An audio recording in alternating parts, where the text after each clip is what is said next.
ব্যারাকপুরের নোনাচন্দনপুকুর এলাকার অতি পরিচিত বহু প্রাচীন গড়পুকুর জলাশয়টি জমি হাঙরদের গভীর চক্রান্তের ফলে বিপন্ন অবস্থায়। আইনকে বুড়ো আঙুল দেখিয়ে জলাশয়ের দখলদারি শুরু করেছে কিছু জমি দালাল চক্র। জলাভূমিকে রক্ষা করে পুনরায় আগের চরিত্রে ফিরিয়ে দিতে মাঠে নেমেছে পশ্চিমবঙ্গ বিজ্ঞান মঞ্চ। ব্যারাকপুরের মঙ্গল পাণ্ডে বিজ্ঞান কেন্দ্রের উদ্যোগে জলাভূমি ভরাটের প্রতিবাদে আন্দোলনে সামিল হয়েছেন বিজ্ঞান মঞ্চের সদস্য থেকে সাধারণ মানুষ। বৃহস্পতিবার সকালে মঙ্গল পাণ্ডে বিজ্ঞান কেন্দ্রের উদ্যোগে জলাভূমি ভরাটের বিরুদ্ধে প্রতিবাদ সভার আয়োজন করা হয়েছিল। এই প্রতিবাদ সভায় উপস্থিত ছিলেন পশ্চিমবঙ্গ বিজ্ঞান মঞ্চের রাজ্য সম্পাদক সৌরভ চক্রবর্তী। এছাড়াও উপস্থিত ছিলেন সমর চ্যাটার্জি, কল্লোল রায়, পার্থ ভৌমিক, পার্থ মহন্তি, দীপ্তিকণা মহন্তি, বিভূতিভূষণ রায়, শ্যামল মুখার্জি, প্রণব সাহা, অভিষেক রায় সহ প্রমুখ ব্যক্তিরা।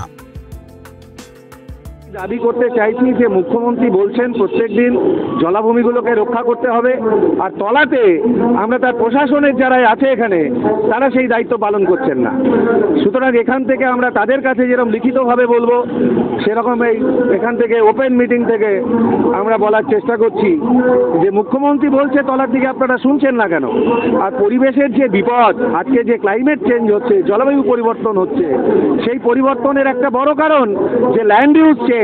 আমাদের যে প্রকৃতির উপরে যে জমি তাকে আমরা পরিবর্তন করছি, যেখানে পুকুর ছিল, যেখানে হ্রদ ছিল এবং নদী পর্যন্ত এনক্রোচমেন্ট হয়ে যাচ্ছে, সেইগুলোকে আমরা ভরাট করে ফেললাম। আবার হচ্ছে প্রচুর পরিমাণে গাছ, সেই গাছগুলোকে আমরা, জঙ্গলগুলোকে আমরা কেটে ফেলছি। তাহলে জল এবং জঙ্গল এগুলোকে কেটে ফেলে আমাদের যে ভূমির মানচিত্র তাকে যে পরিবর্তন করলাম বা ল্যান্ড ইউজ চেঞ্জ যেটা করলাম, সেটা মূল কারণ হিসেবে আসছে এবং জৈব বৈচিত্র্যের ক্ষতি হচ্ছে। একটা গাছ, একটা জলাভূমি মানে প্রচুর পরিমাণে জৈব বৈচিত্র্য তাদের ধ্বংস হচ্ছে। আবার আরেক দিকে আমার গ্লোবাল ওয়ার্মিং এবং সেখান থেকে ক্লাইমেট চেঞ্জ হচ্ছে বা জলবায়ু পরিবর্তন হচ্ছে। এই জলবায়ু পরিবর্তন হওয়ার জন্য সাইক্লোন হচ্ছে, খরা হচ্ছে, বন্যা হচ্ছে, দাবানল হচ্ছে, ধস নেমে যাচ্ছে। এই সমস্ত কিছুর কারণ হচ্ছে, মূল কারণ হচ্ছে ল্যান্ড ইউজ চেঞ্জ। এবং এই ল্যান্ড ইউজ চেঞ্জের মধ্যে এইরকমভাবে আমার কি বলে জলাভূমি ভরাট এবং অরণ্য তাকে নিশ্চিহ্ন করা, এইটা অন্যতম কারণ হিসেবে আছে। আজকে যদি আমরা ব্যারাকপুরের ক্ষেত্রেই দেখি, 25 বছর 30 বছর আগে যে পরিমাণ এখানে তাপমাত্রা হতো তার থেকে তাপমাত্রা অনেক বেশি বেড়ে গেছে। নগরায়ন হচ্ছে, এই নগরায়নের অপরিকল্পিত নগরায়ন আমার এই উত্তাপের জন্য দায়ী। অপরিকল্পিত কখন হবে? যখন সেখানে জলাভূমি থাকবে না, যখন সেই শহরের মধ্যে আর অরণ্য থাকবে না। এখানে প্রচুর পরিমাণ গাছপালা ছিল, অরণ্য ছিল, এখানে জলাভূমি ছিল, সেগুলোকে ভরাট করা হয়েছে। তাহলে সেইটা করে তো একটা নগর পরিকল্পনা হতে পারে না। তাহলে সার্বিকভাবে আজকে যখন আমার প্রজাতি বিপন্ন রয়েছে, ষষ্ঠ প্রজাতি বিলোপের মধ্যে আমরা আছি, যেখান থেকে এই গ্লোবাল ওয়ার্মিং ইত্যাদি, তার সাথে আরও যে বিপদগুলো আছে, সেই বিপদগুলোর জন্য আমরা ষষ্ঠ প্রজাতি বিলোপের মধ্যে আছি। আমাদের খুব শৃঙ্খলা পরায়ণভাবে দীর্ঘস্থায়ী উন্নয়নের কথা বলতে হবে। উন্নয়ন বললে উন্নয়ন কথাটার কোনো মানে হয় না। তাহলে সেই দীর্ঘস্থায়ী উন্নয়ন হয়নি বলেই আজকে আমাদের এই বিপদের মধ্যে পড়ছি, ভবিষ্যৎ প্রজন্ম বিপদের মধ্যে পড়ছে। তাহলে ভবিষ্যৎ প্রজন্মকে রক্ষা করতে হবে, বর্তমান প্রজন্মকে রক্ষা করতে হবে, পৃথিবীর প্রাকৃতিক সম্পদের ব্যবহারকে সঠিকভাবে করতে হবে, জলাভূমি অরণ্য রক্ষা করে তারপরে উন্নয়ন হোক। সেই উন্নয়নটাই দীর্ঘস্থায়ী উন্নয়ন, সেইটাই আমরা চাই। প্রশাসনের নানা স্তরে আমরা সেইটাকে জানাচ্ছি, চিঠি দিয়ে যেরকম জানাচ্ছি, প্রকাশ্য সভা থেকে জানাচ্ছি। ভারতীয় সংবিধান তথা ন্যায় সংহিতার জলাভূমি সংরক্ষণ আইনকে এক প্রকার বুড়ো আঙুল দেখিয়ে নানান কৌশলে জলাশয়টিকে টিনের প্রাচীর দিয়ে ঘিরে ফেলে ভাগ করে বিক্রয় করার ব্যবস্থা করে ফেলা হয়েছে। পরিবেশ ও প্রকৃতির ভারসাম্য রক্ষার্থে দিকে দিকে জলাভূমি ভরাটের তীব্র প্রতিবাদ জানিয়ে আসছে পশ্চিমবঙ্গ বিজ্ঞান মঞ্চ। এবার ব্যারাকপুর অঞ্চলের প্রাচীন এই জলাশয়টিকে পুনরায় আগের রূপে ফিরিয়ে আনার প্রচেষ্টা করছে বিজ্ঞান মঞ্চ। মঙ্গল পাণ্ডে বিজ্ঞান কেন্দ্রের সম্পাদিকা অনিন্দিতা ভৌমিক।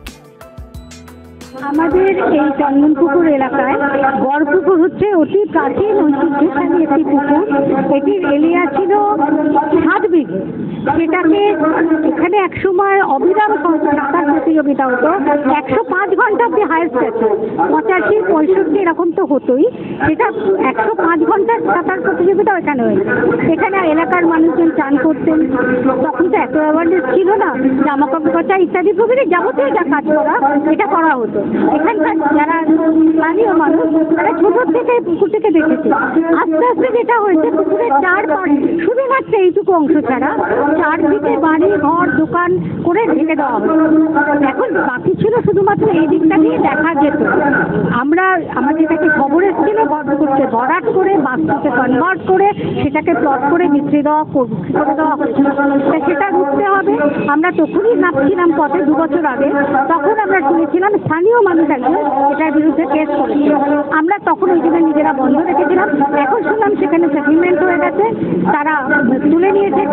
এখানে আবার নবদ্যমে এটাকে ঘিরে ফেলা হচ্ছে এবং এটাকে ভরাট করার একটা চেষ্টা চলছে।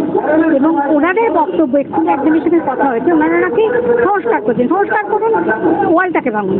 ওয়ালের পেছনে কি হয় আমরা সর্বত্র দেখছি, পশ্চিমবঙ্গের সর্বত্র আমাদের প্রত্যেকটা শহরে প্রত্যেকটা গ্রামে আগে ঘিরে ফেলা হচ্ছে, তারপর আস্তে আস্তে সেগুলো ভরাট করে ফেলা হচ্ছে, তারপর সেগুলো সেখানে বাড়ি হচ্ছে।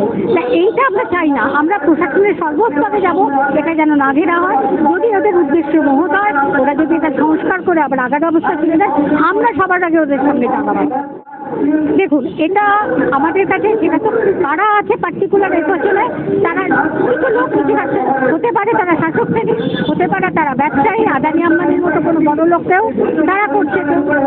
কাজেই আমরা বলতে পারবো না। আমাদের কাছে কংক্রিট কেবল এইটুকু ডকুমেন্ট এখন পর্যন্ত হাতে আছে, এটা জলাভূমি ছিল, সেইটা নিয়েই আমরা লড়বো। প্রশাসনের সর্বস্তরে আমরা চিঠি করছি এবং সিএমকেও দেবো। মাননীয় মুখ্যমন্ত্রী কদিন আগেই বলেছেন জলাভূমি ভরাট করা যাবে না। আমরা সেই দাবিতেই লড়ছি। আশা করি আমরা সহযোগিতা।